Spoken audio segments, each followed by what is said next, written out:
Et bienvenue dans Énergie et guidance des astres. Vous êtes avec Nadia Féminin Sacré.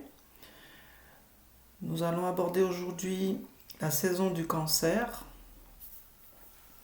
Le signe du Cancer est en miroir avec le Capricorne. On est sur un axe eau et terre. Et l'axe eau et terre est lié au féminin sacré. Nous quittons la saison du Gémeaux avec l'axe air-feu du masculin sacré pour revisiter nos racines, nos mémoires familiales, notre histoire familiale, notre enfance et tout ce qui s'y rattache, nos ancêtres et lignées maternelles et paternelles, pour nourrir le masculin sacré. Le cycle de la nature nous montre bien que l'année universelle débute avec la saison du Bélier, qui donne le sens de l'individualité, la direction, la propulsion nécessaire pour aller jusqu'à la maison 12. Donc avec le signe du Cancer, nous sommes dans la maison, dans l'étape numéro 4, si je puis dire. Donc avec la saison du Cancer, on voit l'importance de se rappeler d'où l'on vient, d'honorer ses parents, ses ancêtres, pour pouvoir soi-même devenir une mère, un père, c'est-à-dire un être responsable et engagé. Avec l'axe Cancer-Capricorne, il s'agit de responsabilité et d'engagement, de transmission et d'héritage. Le Cancer est un être collectif qui a besoin d'être entouré des siens, de les protéger et de sécuriser leur avenir. Il se connecte naturellement à l'inconscient collectif de son égrégore familial. En cela, il est doté d'une énergie presque mystique. Le Cancer se sent en force lorsque son principe féminin est nourri. Il est alors créatif, imaginatif et déborde de ressources pour aider et soutenir les siens.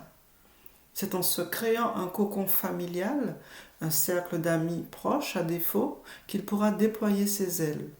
Autrement, il aura tendance au cynisme, au rejet et au mépris quand on ne va pas dans son sens. La saison du Cancer correspond donc à la maison 4 en astrologie.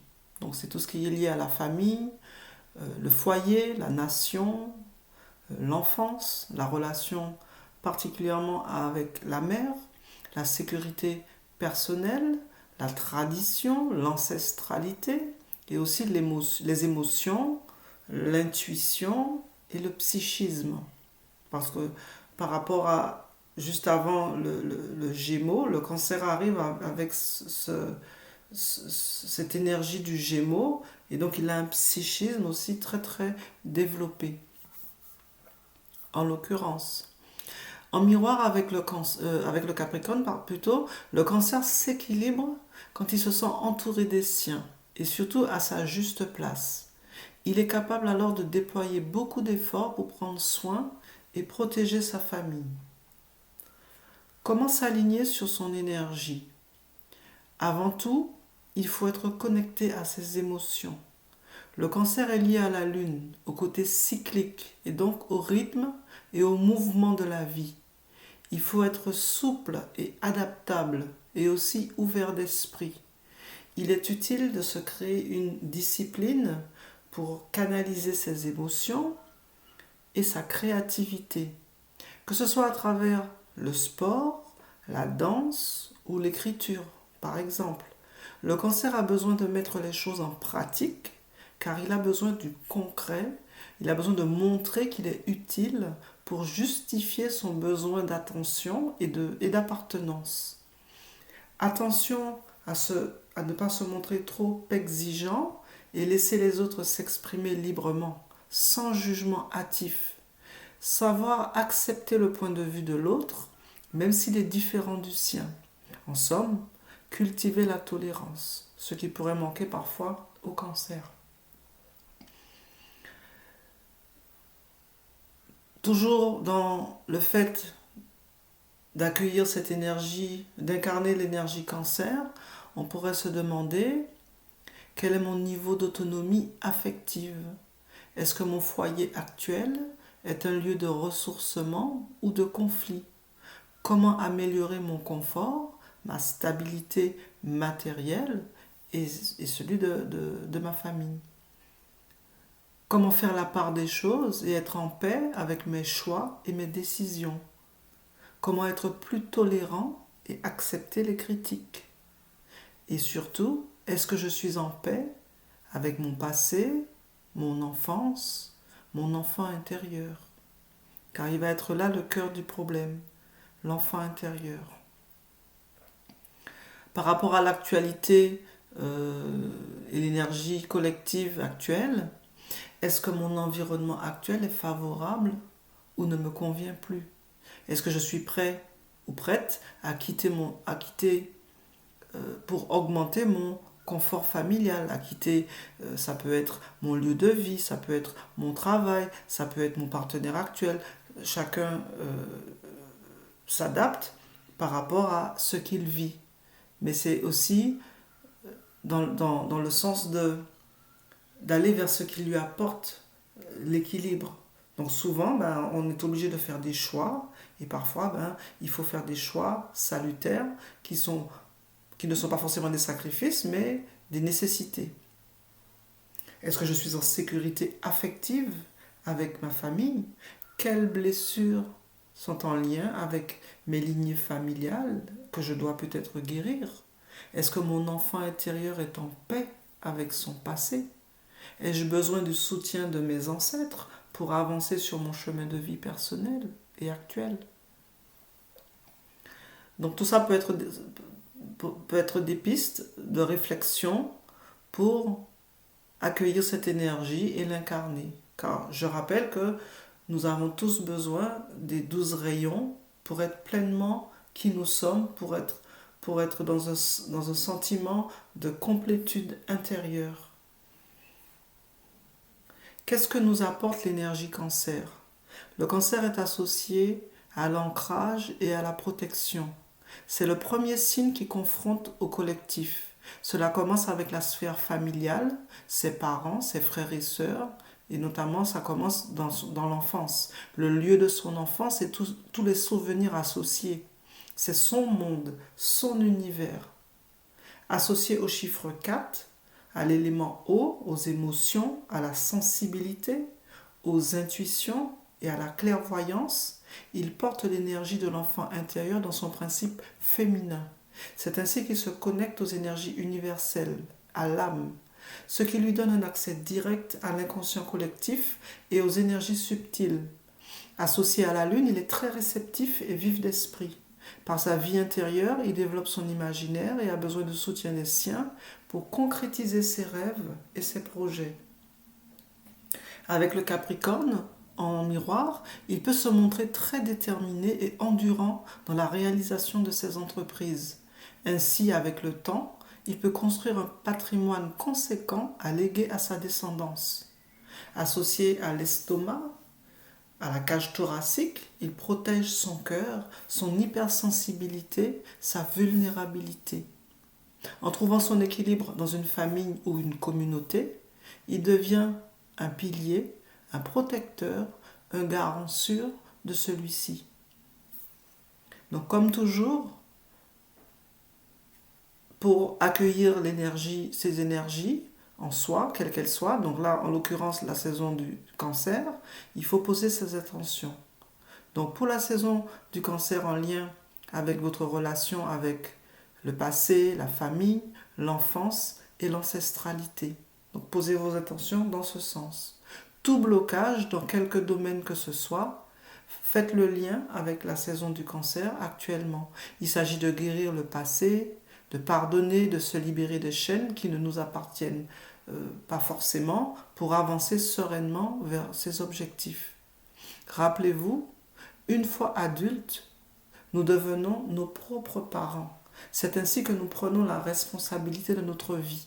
Et si nous sommes déjà parents, c'est encore plus vrai pour alléger le fardeau de nos enfants, de nos petits-enfants et des générations futures.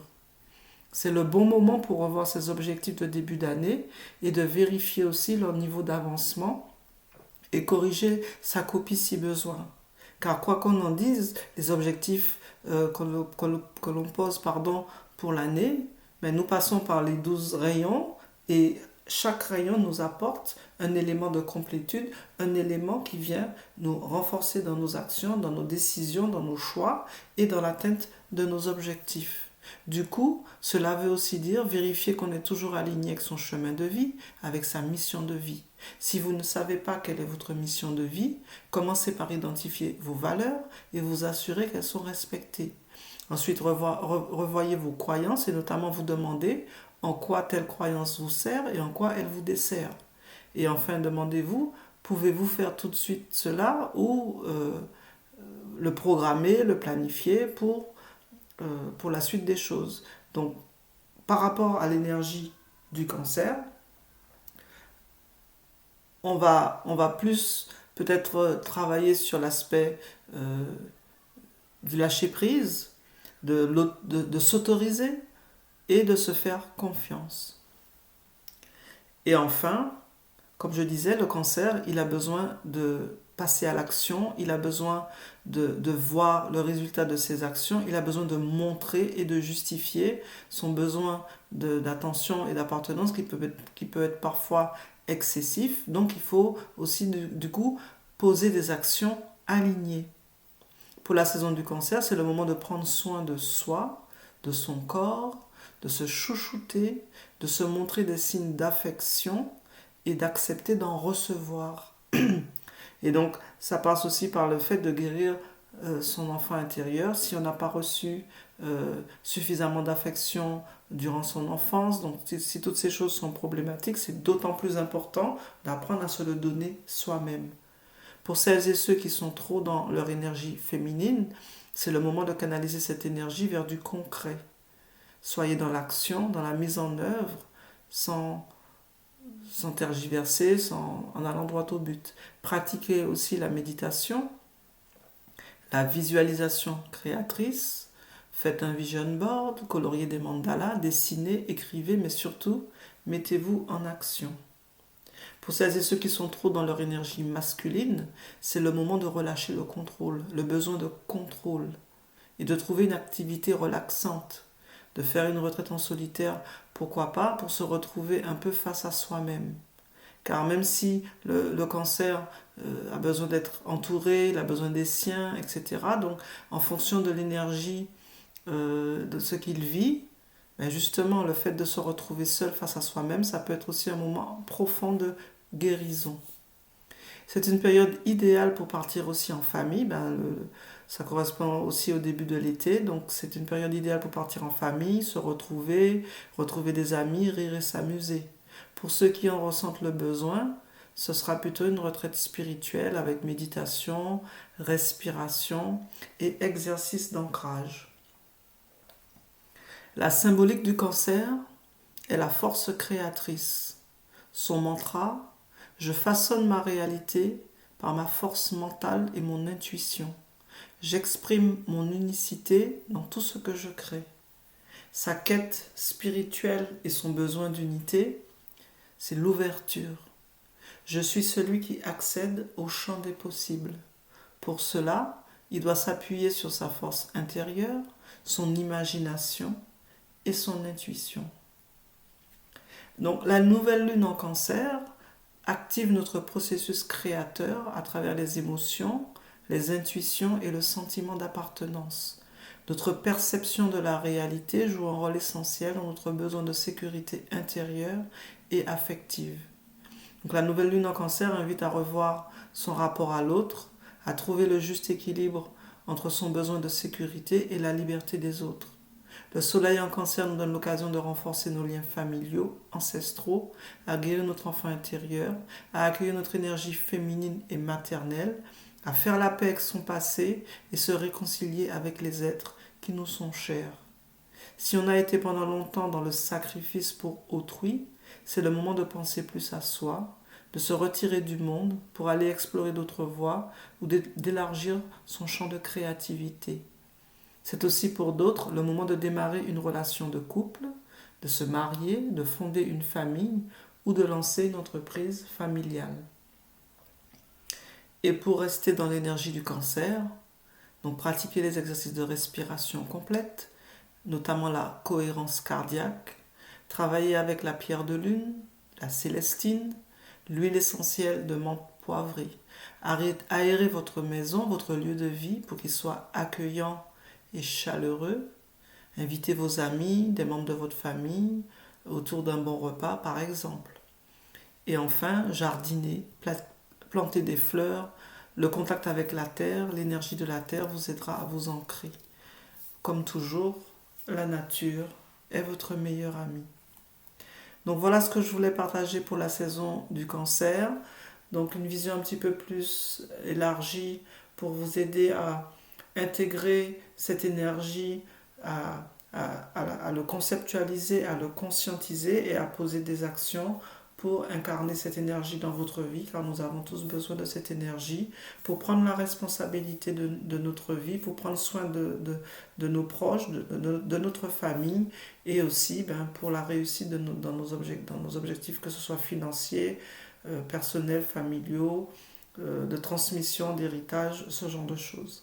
Donc voilà, vous étiez avec Nadia Féminin Sacrée. Je vous dis à bientôt pour la suite. N'oubliez pas de vous abonner, de partager, de liker.